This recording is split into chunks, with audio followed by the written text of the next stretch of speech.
All right, check this out. I just took a ride with the new 70 millimeter stem that the Amazon guy just dropped off. Look at that.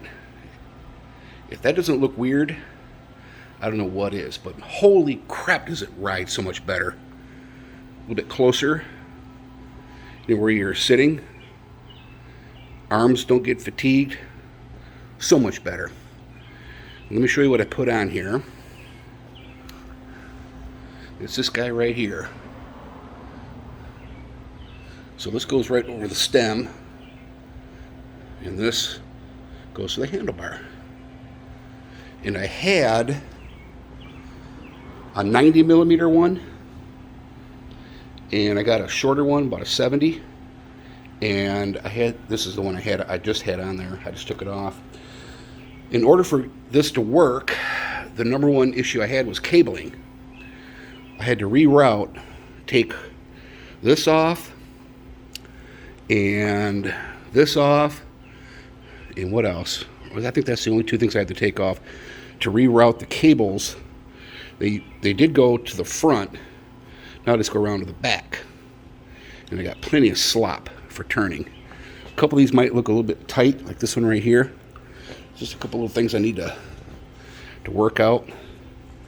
But what I didn't know, when I had to disconnect this harness, I had to take this big harness right here. I thought this would unplug, but it doesn't.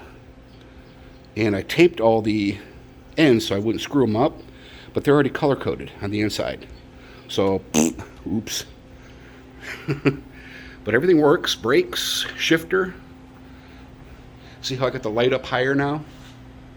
It was down there. Now it's up there. Looks more like Wheelie and the Chopper Bunch, doesn't it?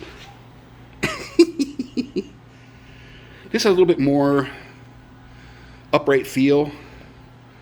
Instead of leaning straight arm down, just kind of sitting up a little bit more comfort. See there? I think it looks sportier. There you have it. What's up?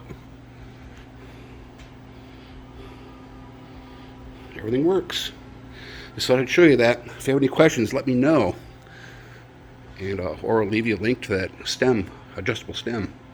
All right, thanks for watching. See ya.